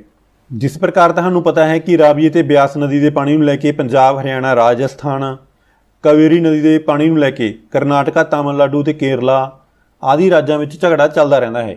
ਇਹਨਾਂ ਨੂੰ ਨਿਪਟਾਉਣ ਲਈ ਕੇਂਦਰ ਸਰਕਾਰ ਕਾਨੂੰਨ ਬਣਾ ਸਕਦੀ ਹੈ। ਕੇਂਦਰ ਸਰਕਾਰ ਹੈ ਜੀ ਉਹ ਸ਼ਡਿਊਲ ਏਰੀਆ ਉੱਪਰ ਸਿੱਧਾ ਕਾਨੂੰਨ ਨਹੀਂ ਬਣਾ ਸਕਦੀ ਹੈ। ਜਦੋਂ ਦੇਸ਼ ਵਿੱਚ ਰਾਸ਼ਟਰੀ ਆਪਾਤਕਾਲ ਲੱਗ ਜਾਂਦਾ ਹੈ, ਕੇਂਦਰ ਅਤੇ ਰਾਜ ਸਰਕਾਰਾਂ ਵਿੱਚ ਕੇਂਦਰ ਸਰਕਾਰ ਦੀ ਪ੍ਰਭੂਸੱਤਾ ਕਾਇਮ ਹੋ ਜਾਂਦੀ ਹੈ ਤੇ ਉਹ ਰਾਜ ਲਈ ਕੋਈ ਵੀ ਕਾਨੂੰਨ ਬਣਾ ਸਕਦੀ ਹੈ। ਰਾਸ਼ਟਰਪਤੀ ਸ਼ਾਸਨ ਲਗਾਇਆ ਜਾਂਦਾ ਹੈ। ਇਹ ਆਰਟੀਕਲ 356 ਦੇ ਅਧੀਨ ਜਿਸ ਵੀ ਰਾਜ ਵਿੱਚ ਰਾਸ਼ਟਰਪਤੀ ਸ਼ਾਸਨ ਲੱਗ ਜਾਂਦਾ ਹੈ, ਉੱਥੇ ਰਾਜਪਾਲ ਰਾਸ਼ਟਰਪਤੀ ਦੇ ਨੁਮਾਇੰਦੇ ਵੱਲੋਂ ਸਾਰਾ ਕਾਰਜਭਾਰ ਸੰਭਾਲਦਾ ਹੈ। ਜੇਕਰ ਕੋਈ ਵੀ ਅੰਤਰਰਾਸ਼ਟਰੀ ਸਮਝੌਤਾ ਲਾਗੂ ਕਰਨਾ ਹੈ ਤਾਂ ਕੇਂਦਰ ਸਰਕਾਰ ਰਾਜ ਸਰਕਾਰ ਲਈ ਕਾਨੂੰਨ ਬਣਾ ਸਕਦੀ ਹੈ। ਵਿੱਤੀ ਐਮਰਜੈਂਸੀ ਆਰਟੀਕਲ 360 ਦੇ ਅਧੀਨ ਜੋ ਦੇਸ਼ ਵਿੱਚ ਲਗਾਈ ਜਾਂਦੀ ਹੈ ਜੀ, ਜੋ ਕੇਂਦਰ ਸਰਕਾਰ ਸੈਂਟਰਲ ਸਰਕਾਰ ਹੈ, ਇਹ ਸਾਰੇ ਦੇਸ਼ 'ਤੇ ਕੰਟਰੋਲ ਰੱਖਦੀ ਹੈ। ਜੇਕਰ ਨਵਾਂ ਰਾਜ ਬਣਾਉਣਾ ਹੈ ਜਾਂ ਕਿਸੇ ਰਾਜ ਦੀ ਹੱਦਬੰਦੀ ਵਿੱਚ ਤਬਦੀਲੀ ਕਰਨੀ ਹੈ ਤਾਂ ਇਹ ਸ਼ਕਤੀ ਸਿਰਫ ਕੇਂਦਰ ਸਰਕਾਰ ਦੇ ਕੋਲ ਹੈ। ਰਾਜ ਵਿਧਾਨ ਸਭਾ ਵਿੱਚ ਜਦੋਂ ਕੋਈ ਵੀ ਬਿੱਲ ਪਾਸ ਕੀਤਾ ਜਾਂਦਾ ਹੈ ਤਾਂ ਉਸ ਉੱਪਰ ਰਾਜਪਾਲ ਦੇ ਸਾਈਨ ਹੁੰਦੇ ਹਨ ਅਤੇ ਰਾਜਪਾਲ ਕਿਸੇ ਵੀ ਬਿੱਲ ਨੂੰ ਰਾਸ਼ਟਰਪਤੀ ਦੀ ਮਨਜ਼ੂਰੀ ਲਈ ਵੀ ਰੱਖ ਸਕਦਾ ਹੈ ਜੇਕਰ ਉਸ ਨੂੰ ਲੱਗਦਾ ਹੈ ਕਿ ਇਹ ਬਿੱਲ ਰਾਸ਼ਟਰਪਤੀ ਦੀ ਮਨਜ਼ੂਰੀ ਲਈ ਜ਼ਰੂਰੀ ਹੈ। ਜੋ ਸੈਂਟਰ ਸਰਕਾਰ ਹੈ ਉਹ ਕਿਸੇ ਵੀ ਰਾਜ ਦੀ ਹੱਦ ਨੂੰ ਤਬਦੀਲ ਕਰ ਸਕਦੀ ਹੈ। ਜੋ 5ਵੀਂ ਅਤੇ 6ਵੀਂ ਸ਼ਡਿਊਲ ਵਿੱਚ ਕੁਝ ਰਾਜ ਹਨ, ਉਹਨਾਂ ਉੱਪਰ ਕਾਨੂੰਨ ਸਿਰਫ ਰਾਸ਼ਟਰਪਤੀ ਬਣਾ ਸਕਦਾ ਹੈ। ਹੁਣ ਅਸੀਂ ਗੱਲ ਕਰਦੇ ਹਾਂ ਐਡਮਿਨਿਸਟ੍ਰੇਟਿਵ ਰਿਲੇਸ਼ਨਸ਼ਿਪ। ਪ੍ਰਸ਼ਾਸਨਿਕ ਤੌਰ 'ਤੇ ਕੇਂਦਰ ਅਤੇ ਰਾਜ ਸਰਕਾਰ ਵਿੱਚ ਕਿਹੜੇ-ਕਿਹੜੇ ਸਬੰਧ ਪਾਏ ਜਾਂਦੇ ਹਨ। ਭਾਰਤ ਦੇ ਸੰਵਿਧਾਨ ਦੇ 11ਵੇਂ ਭਾਗ ਵਿੱਚ ਅਨੁਛੇਦ 256 ਤੋਂ ਲੈ ਕੇ 263 ਵਿੱਚ ਦੱਸਿਆ ਗਿਆ ਹੈ ਕਿ ਭਾਰਤ ਦੇ ਕੇਂਦਰ ਅਤੇ ਰਾਜਾਂ ਵਿੱਚ ਕਿਹੜੇ-ਕਿਹੜੇ ਪ੍ਰਸ਼ਾਸਨਿਕ ਸਬੰਧ ਹੋਣਗੇ। ਇਹ ਪੇਪਰਾਂ ਵਿੱਚ ਸਵਾਲ ਪੁੱਛਿਆ ਜਾਂਦਾ ਹੈ ਜੀ ਕਿ ਭਾਰਤ ਦੇ ਸੰਵਿਧਾਨ ਵਿੱਚ ਕਿੰਨੇ ਆਰਟੀਕਲ ਤੋਂ ਲੈ ਕੇ ਕਿੰਨੇ ਆਰਟੀਕਲ ਤੱਕ ਜਾਂ ਕਿਹੜੇ ਭਾਗ ਵਿੱਚ ਪ੍ਰਸ਼ਾਸਨਿਕ ਸਬੰਧਾਂ ਦਾ ਵਰਣਨ ਕੀਤਾ ਗਿਆ ਹੈ। ਤੁਸੀਂ ਯਾਦ ਰੱਖਣਾ ਹੈ ਕਿ ਆਰਟੀਕਲ 256 ਤੋਂ 263 ਤੱਕ ਅਤੇ ਭਾਰਤ ਦੇ ਸੰਵਿਧਾਨ ਦੇ 11ਵੇਂ ਭਾਗ ਵਿੱਚ ਐਡਮਿਨਿਸਟ੍ਰੇਟਿਵ ਰਿਲੇਸ਼ਨਸ਼ਿਪ ਦਾ ਵਰਣਨ ਕੀਤਾ ਗਿਆ ਹੈ। ਭਾਰਤ ਦੇ ਸੰਵਿਧਾਨ ਦੇ 7ਵੀਂ ਅਨੁਸੂਚੀ ਵਿੱਚ ਸ਼ਕਤੀਆਂ ਦੀ ਵੰਡ ਕੀਤੀ ਗਈ ਹੈ ਜੋ ਕਿ 3 ਪੱਧਰਾਂ 'ਤੇ ਹੈ। ਪਹਿਲੀ ਹੈ ਯੂਨੀਅਨ ਲਿਸਟ, ਦੂਜੀ ਸਟੇਟ ਲਿਸਟ, ਤੀਜੀ ਹੈ ਕੌਨਕਰੈਂਟ ਲਿਸਟ। ਇਹਨਾਂ ਲਿਸਟਾਂ ਦੇ ਵਿੱਚ ਦੱਸਿਆ ਗਿਆ ਹੈ ਕਿ ਕਿਹੜੇ ਵਿਸ਼ਿਆਂ ਦੇ ਰਾਜ ਸਰਕਾਰ ਜਾਂ ਕੇਂਦਰ ਸਰਕਾਰ ਕਾਨੂੰਨ ਬਣਾ ਸਕਦੀ ਹੈ ਅਤੇ ਇਹਨਾਂ ਵਿੱਚ ਸ਼ਕਤੀਆਂ ਦੀ ਵੰਡ ਵੀ ਕੀਤੀ ਗਈ ਹੈ ਕਿ ਕਿਹੜੀ ਪ੍ਰਸ਼ਾਸਨਿਕ ਪ੍ਰਬੰਧ ਰਾਜ ਸਰਕਾਰ ਅਤੇ ਕਿਹੜੇ ਕੇਂਦਰ ਸਰਕਾਰ ਦੇਖੇਗੀ। ਜੇਕਰ ਕੋਈ ਰਾਸ਼ਟਰੀ ਮਹੱਤਤਾ ਵਾਲਾ ਵਿਸ਼ਾ ਹੈ ਤਾਂ ਕੇਂਦਰ ਸਰਕਾਰ ਰਾਜ ਸਰਕਾਰ ਨੂੰ ਨਿਰਦੇਸ਼ ਦੇ ਸਕਦੀ ਹੈ ਕਿ ਇਸ ਵਿਸ਼ੇ ਉੱਪਰ ਇਸ ਪ੍ਰਕਾਰ ਕੰਮ ਕੀਤਾ ਜਾਵੇ। ਜਦੋਂ ਕੋਵਿਡ-19 ਕਰਕੇ ਕੇਂਦਰ ਸਰਕਾਰ ਹਰੇਕ ਰਾਜ ਨੂੰ ਨਿਰਦੇਸ਼ ਦੇ ਰਹੀ ਹੈ ਕਿ ਵੈਕਸੀਨੇਸ਼ਨ ਕੀਤੀ ਜਾਵੇ ਜਾਂ ਜੋ ਵੀ ਪ੍ਰਬੰਧ ਕੋਵਿਡ-19 ਦੇ ਬਚਾਅ ਵਾਸਤੇ ਹਨ, ਉਹ ਕੇਂਦਰ ਸਰਕਾਰ ਸਾਰੀਆਂ ਰਾਜ ਸਰਕਾਰਾਂ ਨੂੰ ਨਿਰਦੇਸ਼ ਦੇ ਕੇ ਕਰਵਾ ਰਹੀ ਹੈ। ਰਾਜਾਂ ਵਿੱਚ ਕੇਂਦਰ ਦਾ ਕੰਟਰੋਲ ਹੁੰਦਾ ਹੈ। ਹਰੇਕ ਰਾਜ ਵਿੱਚ ਇੱਕ ਰਾਜਪਾਲ ਦੀ ਨਿਯੁਕਤੀ ਕੀਤੀ ਜਾਂਦੀ ਹੈ ਜੋ ਸਮੇਂ-ਸਮੇਂ 'ਤੇ ਰਾਜ ਸਰਕਾਰ ਦੀ ਸਥਿਤੀ ਰਾਸ਼ਟਰਪਤੀ ਅਤੇ ਕੇਂਦਰ ਸਰਕਾਰ ਨੂੰ ਦੱਸਦਾ ਰਹਿੰਦਾ ਹੈ। ਆਲ ਇੰਡੀਆ ਸਰਵਿਸ ਬਾਰੇ ਤੁਸੀਂ ਸੁਣਿਆ ਹੋਵੇਗਾ ਜੀ। ਇਹਦੀ ਵਿਵਸਥਾ ਭਾਰਤ ਦੇ ਸੰਵਿਧਾਨ ਦੇ ਆਰਟੀਕਲ 132 ਅਧੀਨ ਕੀਤੀ ਗਈ ਹੈ। ਅੰਗਰੇਜ਼ਾਂ ਦੇ ਸਮੇਂ ਇਸ ਨੂੰ ਜਾਣਿਆ ਜਾਂਦਾ ਸੀ ਇੰਡੀਅਨ ਸਿਵਲ ਸਰਵਿਸ। ਇਸ ਦੇ ਵਿੱਚ 3 ਸੇਵਾਵਾਂ ਨੂੰ ਸ਼ਾਮਲ ਕੀਤਾ ਜਾਂਦਾ ਹੈ ਜੀ। IAS Indian administrative service, IAFS Indian forest service, IPS Indian police service. ਜੋ ਇਹ 3 ਪਦਾਂ ਦੀ ਭਰਤੀ ਹੈ ਇਹ ਕੀਤੀ ਜਾਂਦੀ ਹੈ ਜੀ UPSC ਦੁਆਰਾ, ਯੂਨੀਅਨ ਪਬਲਿਕ ਸਰਵਿਸ ਕਮਿਸ਼ਨ ਦੁਆਰਾ। ਜੇਕਰ ਅਸੀਂ ਕਹੀਏ ਕਿ ਸੈਂਟਰ ਸਰਕਾਰ ਦੁਆਰਾ ਹੀ ਇਹਨਾਂ ਮਹੱਤਵਪੂਰਨ ਪਦਾਂ ਦੀ ਨਿਯੁਕਤੀ ਕੀਤੀ ਜਾਂਦੀ ਹੈ ਅਤੇ ਸੈਂਟਰ ਸਰਕਾਰ ਹੀ ਤੈਅ ਕਰਦੀ ਹੈ ਕਿ ਕਿਸ ਵਿਅਕਤੀ ਨੂੰ ਕਿਸ ਰਾਜ ਵਿੱਚ ਭੇਜਣਾ ਹੈ। ਇਸ ਪ੍ਰਕਾਰ ਕੇਂਦਰ ਸਰਕਾਰ ਰਾਜ ਸਰਕਾਰਾਂ ਉੱਪਰ ਪ੍ਰਸ਼ਾਸਨਿਕ ਤੌਰ 'ਤੇ ਆਪਣਾ ਕੰਟਰੋਲ ਬਣਾਈ ਰੱਖਦੀ ਹੈ। ਰਾਜ ਸਭਾ ਕੋਲ ਹੀ ਸ਼ਕਤੀ ਹੈ ਕਿ ਉਹ ਆਲ ਇੰਡੀਆ ਸਰਵਿਸ ਵਿੱਚ ਕਿਸੇ ਸਰਵਿਸ ਨੂੰ ਐਡ ਕਰ ਸਕਦੀ ਹੈ ਅਤੇ ਕਿਸੇ ਸਰਵਿਸ ਨੂੰ ਇਸ ਵਿੱਚੋਂ ਕੱਢ ਸਕਦੀ ਹੈ। ਜੋ public service commission of India ਹੈ ਜੀ, ਇਹਦੀ ਵਿਵਸਥਾ ਕੀਤੀ ਗਈ ਹੈ ਜੀ ਭਾਰਤ ਦੇ ਸੰਵਿਧਾਨ ਦੇ ਭਾਗ 14ਵੇਂ ਵਿੱਚ। ਜੋ ਮਹੱਤਵਪੂਰਨ ਸਾਰੀਆਂ ਨਿਯੁਕਤੀਆਂ ਹਨ ਉਹ ਪਬਲਿਕ ਸਰਵਿਸ ਕਮਿਸ਼ਨ ਦੁਆਰਾ ਕੀਤੀਆਂ ਜਾਂਦੀਆਂ ਹਨ। ਜੋ ਪਬਲਿਕ ਸਰਵਿਸ ਕਮਿਸ਼ਨ ਹੈ ਜੀ, ਇਹ ਹੈ ਇੰਡੀਆ ਲੈਵਲ 'ਤੇ ਅਤੇ ਸਟੇਟ ਲੈਵਲ 'ਤੇ ਹੁੰਦਾ ਹੈ ਸਟੇਟ ਪਬਲਿਕ ਕਮਿਸ਼ਨ। ਜੋ ਇਸ ਦੇ ਚੇਅਰਮੈਨ ਦੀ ਨਿਯੁਕਤੀ ਹੈ ਜੀ ਉਹ ਕੀਤੀ ਜਾਂਦੀ ਹੈ ਗਵਰਨਰ ਦੁਆਰਾ, ਪਰੰਤੂ ਜੇਕਰ ਇਸ ਨੂੰ ਰਿਜ਼ਾਈਨ ਦੇਣਾ ਹੈ ਜਾਂ ਇਸ ਨੂੰ ਪਦ ਤੋਂ ਹਟਾਉਣਾ ਹੈ ਤਾਂ ਇਹ ਸ਼ਕਤੀ ਹੈ ਸਿਰਫ ਰਾਸ਼ਟਰਪਤੀ ਪ੍ਰੈਜ਼ੀਡੈਂਟ ਕੋਲ। ਜੇਕਰ 2 ਜਾਂ 2 ਤੋਂ ਵੱਧ ਰਾਜਾਂ ਲਈ ਜੁਆਇੰਟ ਪਬਲਿਕ ਸਰਵਿਸ ਕਮਿਸ਼ਨ ਦਾ ਚੇਅਰਮੈਨ ਦੀ ਨਿਯੁਕਤੀ ਕਰਨੀ ਹੈ ਤਾਂ ਉਸ ਦੀ ਨਿਯੁਕਤੀ ਕੀਤੀ ਜਾਂਦੀ ਹੈ ਪ੍ਰੈਜ਼ੀਡੈਂਟ ਦੁਆਰਾ ਅਤੇ ਉਹ ਰਿਜ਼ਾਈਨ ਵੀ ਪ੍ਰੈਜ਼ੀਡੈਂਟ ਨੂੰ ਦਿੰਦਾ ਹੈ। ਪੇਪਰਾਂ ਵਿੱਚ ਇਹ ਸਵਾਲ ਪੁੱਛ ਲਿਆ ਜਾਂਦਾ ਹੈ ਜੀ ਕਿ ਸਟੇਟ ਪਬਲਿਕ ਸਰਵਿਸ ਕਮਿਸ਼ਨ ਦੇ ਚੇਅਰਮੈਨ ਦੀ ਨਿਯੁਕਤੀ ਕਿਸ ਦੁਆਰਾ ਕੀਤੀ ਜਾਂਦੀ ਹੈ। ਤੁਸੀਂ ਯਾਦ ਰੱਖਣਾ ਹੈ ਕਿ ਇਹਦੀ ਨਿਯੁਕਤੀ ਤਾਂ ਕੀਤੀ ਜਾਂਦੀ ਹੈ ਗਵਰਨਰ ਦੁਆਰਾ, ਪਰੰਤੂ ਜੋ ਆਪਣਾ ਰੈਜ਼ਿਗਨੇਸ਼ਨ ਹੈ ਇਹ ਦਿੰਦਾ ਹੈ ਪ੍ਰੈਜ਼ੀਡੈਂਟ ਰਾਸ਼ਟਰਪਤੀ ਨੂੰ। ਜੋ ਸੁਪਰੀਮ ਕੋਰਟ ਹੈ ਉਹ ਹਾਈ ਕੋਰਟ ਅਤੇ ਹਾਈ ਕੋਰਟ ਡਿਸਟ੍ਰਿਕਟ ਕੋਰਟ 'ਤੇ ਨਿਗਰਾਨੀ ਰੱਖਦੀ ਹੈ। ਇਸ ਪ੍ਰਕਾਰ ਤੁਸੀਂ ਦੇਖ ਸਕਦੇ ਹੋ ਕਿ ਸਾਰੇ ਰਾਜਾਂ ਵਿੱਚ ਜਿੰਨੀਆਂ ਵੀ ਹਾਈ ਕੋਰਟਾਂ ਹਨ ਉਹ ਸੁਪਰੀਮ ਕੋਰਟ ਦੇ ਅਧੀਨ ਹੁੰਦੀਆਂ ਹਨ। ਜੋ ਸਟੇਟ ਇਲੈਕਸ਼ਨ ਕਮਿਸ਼ਨ ਹੈ ਇਹਦੀ ਨਿਯੁਕਤੀ ਗਵਰਨਰ ਦੁਆਰਾ ਕੀਤੀ ਜਾਂਦੀ ਹੈ ਜੀ, ਪਰੰਤੂ ਇਹ ਆਪਣਾ ਰੈਜ਼ਿਗਨੇਸ਼ਨ ਰਾਸ਼ਟਰਪਤੀ ਨੂੰ ਹੀ ਦੇ ਸਕਦਾ ਹੈ। ਇਸ ਪ੍ਰਕਾਰ ਤੁਸੀਂ ਦੇਖ ਸਕਦੇ ਹੋ ਕਿ ਰਾਜ ਸਰਕਾਰ ਅਤੇ ਕੇਂਦਰ ਸਰਕਾਰ ਵਿੱਚ ਪ੍ਰਸ਼ਾਸਨਿਕ ਤੌਰ 'ਤੇ ਸੰਬੰਧ ਹਨ। ਜੋ ਮਹੱਤਵਪੂਰਨ ਨਿਯੁਕਤੀਆਂ ਹਨ ਉਹ ਕੇਂਦਰ ਸਰਕਾਰ ਦੁਆਰਾ ਹੀ ਕੀਤੀਆਂ ਜਾਂਦੀਆਂ ਹਨ। ਇਸ ਪ੍ਰਕਾਰ ਰਾਜਾਂ ਉੱਪਰ ਕੇਂਦਰ ਸਰਕਾਰ ਆਪਣਾ ਕੰਟਰੋਲ ਬਣਾ ਕੇ ਰੱਖਦੀ ਹੈ। ਭਾਰਤ ਸੰਵਿਧਾਨ ਦੇ ਆਰਟੀਕਲ 268 ਤੋਂ ਲੈ ਕੇ 293 ਤੱਕ ਭਾਗ 12ਵੇਂ ਵਿੱਚ ਇਹਦੀ ਵਿਵਸਥਾ ਕੀਤੀ ਗਈ ਹੈ ਕਿ ਕੇਂਦਰ ਅਤੇ ਰਾਜ ਸਰਕਾਰ ਵਿੱਚ ਕਿਹੜੇ-ਕਿਹੜੇ ਵਿੱਤੀ ਸੰਬੰਧ ਹੋਣਗੇ। ਇਹਨਾਂ ਆਰਟੀਕਲਾਂ ਵਿੱਚ ਦੱਸਿਆ ਗਿਆ ਹੈ ਜੀ ਕਿ ਟੈਕਸ ਲਗਾਉਣ ਦੀ ਸ਼ਕਤੀ ਕਿਸ ਕੋਲ ਹੈ, ਕਿਹੜਾ ਵਿਸ਼ਿਆਂ 'ਤੇ ਰਾਜ ਸਰਕਾਰ ਅਤੇ ਕਿਹਨਾਂ ਵਿਸ਼ਿਆਂ 'ਤੇ ਕੇਂਦਰ ਸਰਕਾਰ ਟੈਕਸ ਲਗਾ ਸਕਦੀ ਹੈ। ਜੋ ਟੈਕਸ ਦੀ ਵੰਡ ਹੈ ਜੀ ਹੁਣ GST goods and service tax ਦੇ ਅਧੀਨ ਕੀਤੀ ਜਾਂਦੀ ਹੈ, ਜਿਸ ਦੇ ਵਿੱਚ ਇੱਕ ਹਿੱਸਾ ਸੈਂਟਰ ਸਰਕਾਰ ਦਾ ਅਤੇ ਦੂਸਰਾ ਸਟੇਟ ਸਰਕਾਰ ਦਾ ਹੁੰਦਾ ਹੈ। ਵਿੱਤੀ ਪ੍ਰਬੰਧ ਨੂੰ ਦੇਖਣ ਲਈ ਵਿੱਤ ਆਯੋਗ ਦੀ ਸਥਾਪਨਾ ਕੀਤੀ ਗਈ ਹੈ ਜੀ ਆਰਟੀਕਲ 280 ਦੇ ਅਧੀਨ, ਜੋ ਦੇਖਦਾ ਹੈ ਕਿ ਕਿਸ ਰਾਜ ਨੂੰ ਕਿੰਨੀ ਗ੍ਰਾਂਟ ਦੇਣੀ ਹੈ, ਕਿਸ ਚੀਜ਼ ਦੀ ਜ਼ਰੂਰਤ ਹੈ। ਜੇਕਰ ਰਾਜ ਸਰਕਾਰ ਨੂੰ ਜਾਂ ਕੇਂਦਰ ਸਰਕਾਰ ਨੂੰ ਉਧਾਰ ਦੀ ਲੋੜ ਹੈ ਤਾਂ ਉਹ ਕਿਸ ਤੋਂ ਅਤੇ ਕਿੰਨਾ ਉਧਾਰ ਲੈ ਸਕਦੀ ਹੈ। ਵਿੱਤ ਆਯੋਗ ਬਾਰੇ ਜੋ ਸਵਾਲ ਪੇਪਰਾਂ ਵਿੱਚ ਪੁੱਛੇ ਜਾਂਦੇ ਹਨ ਜੀ, ਪਹਿਲਾ ਵਿੱਤ ਆਯੋਗ ਕਦੋਂ ਸਥਾਪਿਤ ਕੀਤਾ ਗਿਆ ਸੀ। ਜੋ ਭਾਰਤ ਵਿੱਚ ਪਹਿਲਾ ਵਿੱਤ ਆਯੋਗ ਸੀ ਇਹ 1951 ਵਿੱਚ ਸਥਾਪਿਤ ਕੀਤਾ ਗਿਆ ਸੀ। ਇਹਦੇ ਚੇਅਰਮੈਨ ਸਨ ਜੀ KC ਨਿਯੋਗੀ। ਜੋ ਵਰਤਮਾਨ ਸਮੇਂ ਭਾਰਤ ਵਿੱਚ ਵਿੱਤ ਆਯੋਗ ਹੈ ਜੀ ਉਹ ਹੈ 15ਵਾਂ ਵਿੱਤ ਆਯੋਗ। ਇਹਦੀ ਸਥਾਪਨਾ 2017 ਵਿੱਚ ਕੀਤੀ ਗਈ ਸੀ ਅਤੇ NK ਸਿੰਘ ਇਸ ਦੇ ਵਰਤਮਾਨ ਚੇਅਰਮੈਨ ਹਨ। ਜੋ ਵਿੱਤ ਕਮਿਸ਼ਨ ਹੈ ਜੀ ਇਹ ਆਪਣੀ ਰਿਪੋਰਟ ਰਾਸ਼ਟਰਪਤੀ ਨੂੰ ਸੌਂਪਦਾ ਹੈ। ਪੇਪਰਾਂ ਵਿੱਚ ਇਹ ਸਵਾਲ ਪੁੱਛ ਲਿਆ ਜਾਂਦਾ ਹੈ ਕਿ ਵਿੱਤ ਕਮਿਸ਼ਨ ਆਪਣੀ ਰਿਪੋਰਟ ਕਿਸ ਨੂੰ ਸੌਂਪਦਾ ਹੈ, ਭਾਰਤ ਦੀ ਸੰਸਦ ਨੂੰ, ਪ੍ਰਧਾਨ ਮੰਤਰੀ ਨੂੰ, ਰਾਸ਼ਟਰਪਤੀ ਨੂੰ ਜਾਂ ਮੁੱਖ ਮੰਤਰੀ ਨੂੰ। ਤਾਂ ਤੁਹਾਡਾ ਉੱਤਰ ਹੋਵੇਗਾ ਜੀ ਰਾਸ਼ਟਰਪਤੀ ਨੂੰ। ਇਹ ਵੈਰੀ ਇੰਪੋਰਟੈਂਟ ਹੈ। ਤੁਸੀਂ ਪਹਿਲਾ ਵਿੱਤ ਆਯੋਗ ਜੋ 1951 ਵਿੱਚ ਸਥਾਪਿਤ ਕੀਤਾ ਗਿਆ ਸੀ ਜੀ, ਜੋ ਵਰਤਮਾਨ ਸਮੇਂ 15ਵਾਂ ਵਿੱਤ ਆਯੋਗ 2017 ਵਿੱਚ ਸਥਾਪਿਤ ਕੀਤਾ ਗਿਆ ਸੀ, ਇਹਨਾਂ ਦੇ ਚੇਅਰਮੈਨਾਂ ਦੇ ਨਾਂ ਜ਼ਰੂਰ ਯਾਦ ਕਰ ਲੈਣੇ ਹਨ। ਜੇਕਰ ਅਸੀਂ ਵਰਤਮਾਨ ਸਮੇਂ ਗੱਲ ਕਰੀਏ ਤਾਂ ਕੇਂਦਰ ਅਤੇ ਰਾਜ ਸਰਕਾਰਾਂ ਵਿੱਚ ਜੋ ਸੰਬੰਧ ਹਨ ਜੀ ਉਸ ਦੇ ਵਿੱਚ ਕੁਝ ਟੈਨਸ਼ਨਾਂ ਆ ਚੁੱਕੀਆਂ ਹਨ। ਰਾਜ ਸਰਕਾਰਾਂ ਇਹ ਆਰੋਪ ਲਾਉਂਦੀਆਂ ਹਨ ਜੋ ਰਾਜਪਾਲ ਹੈ ਇਹ ਕੇਂਦਰ ਸਰਕਾਰ ਦਾ ਇੱਕ ਏਜੰਟ ਹੈ ਜੋ ਉਹਨਾਂ ਦੇ ਅਨੁਸਾਰ ਨਹੀਂ ਸੈਂਟਰ ਸਰਕਾਰ ਦੇ ਅਨੁਸਾਰ ਕੰਮ ਕਰਦਾ ਹੈ। ਰਾਸ਼ਟਰਪਤੀ ਰਾਜ ਆਲ ਇੰਡੀਆ ਸਰਵਿਸ ਗ੍ਰਾਂਟਾਂ ਅਤੇ ਸ਼ਕਤੀਆਂ ਦੀ ਵੰਡ ਨੂੰ ਲੈ ਕੇ ਰਾਜਾਂ ਦੁਆਰਾ ਕੇਂਦਰ ਸਰਕਾਰ ਦਾ ਸਮੇਂ-ਸਮੇਂ 'ਤੇ ਵਿਰੋਧ ਕੀਤਾ ਗਿਆ ਹੈ, ਕਿਉਂਕਿ 1966 ਤੱਕ ਸਾਰੇ ਭਾਰਤ ਵਿੱਚ ਕਾਂਗਰਸ ਦੀ ਸਰਕਾਰ ਹੁੰਦੀ ਸੀ, ਕੇਂਦਰ ਵਿੱਚ ਵੀ ਅਤੇ ਰਾਜਾਂ ਵਿੱਚ ਵੀ। ਪਰੰਤੂ 1967 ਤੋਂ ਬਾਅਦ ਜੋ ਇਹ ਟ੍ਰੈਂਡ ਸੀ ਇਹ ਬਦਲਣ ਲੱਗਿਆ। ਇਸ ਕਰਕੇ ਕੇਂਦਰ ਸਰਕਾਰ ਅਤੇ ਰਾਜ ਸਰਕਾਰ ਵਿੱਚ ਤਣਾਅ ਪੈਦਾ ਹੋ ਗਿਆ। ਜੋ ਇਹ ਸਾਰੇ ਕਮਿਸ਼ਨ ਹਨ ਇਹ ਕੇਂਦਰ ਅਤੇ ਰਾਜ ਸਰਕਾਰਾਂ ਦੇ ਸੰਬੰਧਾਂ 'ਤੇ ਆਧਾਰਿਤ ਹਨ। ARC ਸਰਕਾਰੀ ਕਮਿਸ਼ਨ ਤੇ ਪੰਛੀ ਕਮਿਸ਼ਨ ਇਹ ਕੇਂਦਰ ਸਰਕਾਰ ਦੁਆਰਾ ਬਣਾਏ ਗਏ ਹਨ। ਜੋ ਇਹ 3 ਕਮਿਸ਼ਨ ਹਨ ਜੀ ਇਹ ਰਾਜ ਸਰਕਾਰਾਂ ਦੁਆਰਾ ਬਣਾਏ ਗਏ ਹਨ। ਤੁਹਾਨੂੰ ਇਹਨਾਂ ਕਮਿਸ਼ਨਾਂ ਦੇ ਨਾਂ ਅਤੇ ਇਹਨਾਂ ਦੇ ਬਣਨ ਦੇ ਸਾਲ ਯਾਦ ਹੋਣਾ ਚਾਹੀਦਾ ਹੈ। ਜੋ ਐਡਮਿਨਿਸਟ੍ਰੇਟਿਵ ਰਿਫਾਰਮ ਕਮਿਸ਼ਨ ARC ਸੀ ਇਹਦੀ ਸਥਾਪਨਾ 1966 ਵਿੱਚ ਕੀਤੀ ਗਈ ਸੀ ਜੀ। ਸਰਕਾਰੀ ਕਮਿਸ਼ਨ ਦੀ ਸਥਾਪਨਾ ਕੀਤੀ ਗਈ ਸੀ 1983 ਵਿੱਚ ਤੇ ਪੁੰਛੀ ਕਮਿਸ਼ਨ ਦੀ ਸਥਾਪਨਾ ਕੀਤੀ ਗਈ ਸੀ 2007 ਵਿੱਚ। ਪੇਪਰਾਂ 'ਚ ਇਹ ਸਵਾਲ ਸਿੱਧਾ ਪੁੱਛ ਲਿਆ ਜਾਂਦਾ ਹੈ ਕਿ ਸਰਕਾਰੀ ਕਮਿਸ਼ਨ ਕਿਸ ਨਾਲ ਸੰਬੰਧਿਤ ਹੈ ਜਾਂ ਇਸ ਦੀ ਸਥਾਪਨਾ ਕਦੋਂ ਕੀਤੀ ਗਈ ਸੀ। ਜੋ ਰਾਜਾ ਮਨਾਰ ਕਮੇਟੀ 1969 ਵਿੱਚ ਬਣਾਈ ਗਈ ਸੀ ਜੀ ਇਹ ਬਣਾਈ ਸੀ ਤਾਮਿਲਨਾਡੂ ਰਾਜ ਵਿੱਚ। ਅਨੰਦਪੁਰ ਸਾਹਿਬ ਦਾ ਮਤਾ ਪੰਜਾਬ ਦੇ ਪੇਪਰਾਂ ਲਈ ਵੈਰੀ ਇੰਪੋਰਟੈਂਟ ਹੈ ਜੀ। ਇਹ ਬਣਾਇਆ ਗਿਆ ਸੀ 1973 ਵਿੱਚ। ਪੇਪਰਾਂ ਵਿੱਚ ਇਹ ਸਵਾਲ ਅਕਸਰ ਪੁੱਛ ਲਿਆ ਜਾਂਦਾ ਹੈ ਕਿ ਅਨੰਦਪੁਰ ਸਾਹਿਬ ਦਾ ਮਤਾ ਕਿੱਥੇ ਪੇਸ਼ ਕੀਤਾ ਗਿਆ। ਇਹ ਕੀਤਾ ਗਿਆ ਸੀ ਅਨੰਦਪੁਰ ਸਾਹਿਬ ਵਿੱਚ ਅਕਾਲੀ ਦਲ ਦੁਆਰਾ 1973 ਵਿੱਚ। ਵੈਸਟ ਬੰਗਾਲ ਦੀ ਸਰਕਾਰ ਦੁਆਰਾ ਵੈਸਟ ਬੰਗਾਲ ਮੈਮੋਰੈਂਡਮ 1977 ਵਿੱਚ ਪੇਸ਼ ਕੀਤਾ ਗਿਆ ਸੀ। ਜੋ ARC 1966, ਸਰਕਾਰੀ ਕਮਿਸ਼ਨ 1983 ਤੇ ਪੁੰਛੀ ਕਮਿਸ਼ਨ 2007 ਵਿੱਚ ਬਣੇ ਸਨ ਇਹ ਸੈਂਟਰ ਸਰਕਾਰ ਦੁਆਰਾ ਬਣਾਏ ਗਏ ਸਨ। ਇਹਨਾਂ ਬਾਰੇ ਤੁਹਾਨੂੰ ਯਾਦ ਰਹਿਣਾ ਬਹੁਤ ਜ਼ਿਆਦਾ ਜ਼ਰੂਰੀ ਹੈ। ਆਓ ਜੀ ਹੁਣ ਅਸੀਂ ਇੱਕ ਕੁਇਕ ਰਿਵੀਜ਼ਨ ਕਰ ਲੈਂਦੇ ਹਾਂ। ਜੋ ਫੈਡਰਲ ਸ਼ਬਦ ਹੈ ਇਹਦੀ ਉਤਪਤੀ ਅੰਗਰੇਜ਼ੀ ਭਾਸ਼ਾ ਦੇ ਸ਼ਬਦ ਫੈਡਰੇਸ਼ਨ ਤੋਂ ਹੋਈ ਹੈ, ਜਿਹਦੀ ਉਤਪਤੀ ਲਾਤੀਨੀ ਭਾਸ਼ਾ ਦੇ ਸ਼ਬਦ ਫੋਇਡਸ ਤੋਂ ਹੋਈ ਹੈ, ਜਿਹਦਾ ਅਰਥ ਹੁੰਦਾ ਹੈ ਟ੍ਰੀਟੀ ਜਾਂ ਐਗਰੀਮੈਂਟ। ਜੋ ਇਕਾਤਮਿਕ ਸ਼ਾਸਨ ਪ੍ਰਣਾਲੀ ਹੈ ਉਹ ਪਾਈ ਜਾਂਦੀ ਹੈ ਜੀ ਬ੍ਰਿਟੇਨ, ਫਰਾਂਸ, ਜਾਪਾਨ, ਚੀਨ, ਇਟਲੀ, ਬੈਲਜੀਅਮ, ਨਾਰਵੇ, ਸਵੀਡਨ ਤੇ ਸਪੇਨ ਦੇਸ਼ ਵਿੱਚ। ਜੋ ਸੰਘਾਤਮਕ ਸ਼ਾਸਨ ਪ੍ਰਣਾਲੀ ਹੈ ਇਹ ਅਪਣਾਈ ਗਈ ਹੈ ਸੰਯੁਕਤ ਰਾਜ ਅਮਰੀਕਾ, ਕੈਨੇਡਾ, ਰੂਸ, ਸਵਿਟਜ਼ਰਲੈਂਡ, ਆਸਟ੍ਰੇਲੀਆ ਤੇ ਅਰਜਨਟੀਨਾ ਵਿੱਚ। ਜੋ ਭਾਰਤ ਦੇ ਸੰਵਿਧਾਨ ਵਿੱਚ ਲੈਜਿਸਲੇਟਿਵ ਰਿਲੇਸ਼ਨਸ਼ਿਪ ਹਨ ਜੀ ਉਹ ਹਨ ਭਾਰਤ ਦੇ ਸੰਵਿਧਾਨ ਦੇ ਭਾਗ 11ਵੇਂ ਆਰਟੀਕਲ 245 ਤੋਂ ਲੈ ਕੇ 55 ਤੱਕ। ਜੋ ਸ਼ਕਤੀਆਂ ਦੀ ਵੰਡ ਕੀਤੀ ਗਈ ਹੈ ਉਹ ਕੀਤੀ ਗਈ ਹੈ 7ਵੀਂ ਅਨੁਸੂਚੀ ਵਿੱਚ। ਜੋ ਐਡਮਿਨਿਸਟ੍ਰੇਟਿਵ ਸੰਬੰਧ ਹਨ ਕੇਂਦਰ ਅਤੇ ਰਾਜ ਸਰਕਾਰਾਂ ਦੇ ਉਹਨਾਂ ਦਾ ਵਰਣਨ ਹੈ ਅਨੁਛੇਦ 256 ਤੋਂ 263 ਤੱਕ ਭਾਰਤ ਦੇ ਸੰਵਿਧਾਨ ਦੇ 11ਵੇਂ ਭਾਗ ਵਿੱਚ। ਵਿੱਤੀ ਸੰਬੰਧਾਂ ਦਾ ਵਰਣਨ ਹੈ ਭਾਰਤ ਦੇ ਸੰਵਿਧਾਨ ਦੇ ਆਰਟੀਕਲ 268 ਤੋਂ 55 ਤੱਕ ਭਾਰਤ ਦੇ ਸੰਵਿਧਾਨ ਦੇ ਭਾਗ 12ਵੇਂ ਵਿੱਚ।